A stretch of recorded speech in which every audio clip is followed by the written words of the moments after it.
এক মাসের বেশি সময় ধরে জেলে বন্দী সন্ন্যাসী চিন্ময় কৃষ্ণ দাস। বৃহস্পতিবারও তার জামিনের আর্জি নাকচ করে দিল চট্টগ্রাম আদালত। ফলে নতুন বছরের শুরুতে মুক্তি পেলেন না সন্ন্যাসী চিন্ময় কৃষ্ণ। এখনও চট্টগ্রাম জেলেই বন্দী থাকতে হবে তাকে। মোহাম্মদ ইউনুসের আমলে জেল থেকে ছেড়ে দেওয়া হয়েছে জঙ্গিদের, কিন্তু হিন্দুদের জন্য সরব এক সন্ন্যাসীকে আটকে রাখতে মরিয়া সেই সরকারই। বৃহস্পতিবারও সন্ন্যাসীর জামিনের আর্জির বিরোধিতা করে সরকার পক্ষ। 25শে নভেম্বর রাষ্ট্রদ্রোহিতার অভিযোগে এই সন্ন্যাসীকে গ্রেফতার করেছিল বাংলাদেশ পুলিশ। বৃহস্পতিবার চট্টগ্রাম আদালতের বিচারক মন্তব্য করেন, রাষ্ট্রদ্রোহিতার সাজা যাবজ্জীবন। তারপরই তার জামিনের আর্জি খারিজ করে দেন তিনি। রাষ্ট্রপক্ষ আপত্তি দিয়েছেন, বলেছেন যে এটা রাষ্ট্রদ্রোহী মামলা, এটা যাবজ্জীবন সাজা। এই কারণে শুনানিতে জামিন নামঞ্জুর হয়েছে এবং ওনার মামলা আজকে নিষ্পত্তি হয়ে গেছে। Very unfortunate. গোটা বিশ্বের নজর ছিল এটা শুনানির উপরে। আমরা দেখলাম কি এরকম ইউকে পার্লামেন্ট থেকে নিয়ে আমেরিকা থেকেও যারা সিনিয়র পলিটিশিয়ানস আছে ওরা আশা করছিল কি আজকে ওরা বেল পেয়ে যায়, উনি জাস্টিস পান।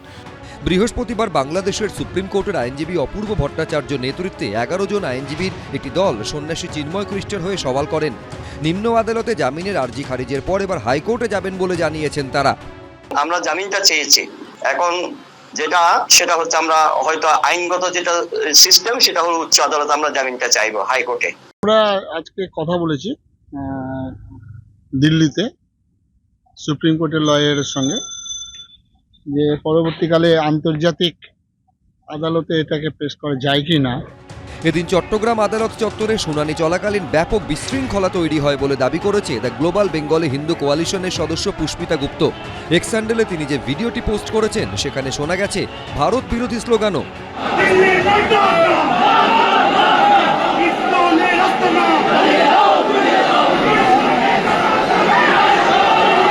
কোর্টের ভিতরে একটা মনে হচ্ছে যে একটা জঙ্গিবাদের দখল করে আছে। তারা বলছে আমরা যেটা বলবো তোমাকে সেটাই বলতে হবে।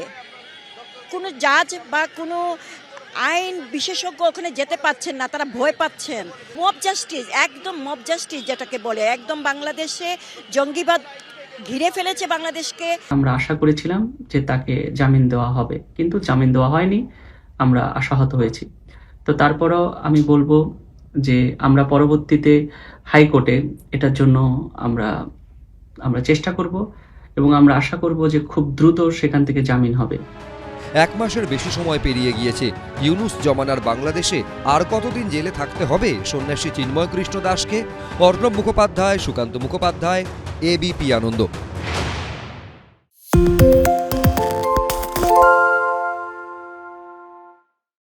সত্য অন্তহীন, সত্যের খোঁজও তাই, সত্য সন্ধানে তাই আমরা অক্লান্ত, অকুতভয়। এবিপি আনন্দ নতুন ভাবনার প্রতীক, যা মনে মুক্ত, তথ্যে যুক্ত এবং যাবতীয় সীমানার বাঁধন থেকে মুক্ত।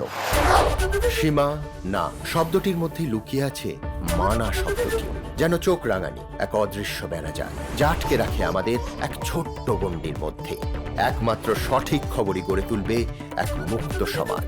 সেই জগৎ গড়ার লক্ষ্যে কোনো সীমানার ঠুকুটি আমরা মানব না। এবিপি আনন্দ এগিয়ে থাকে, এগিয়ে রাখে।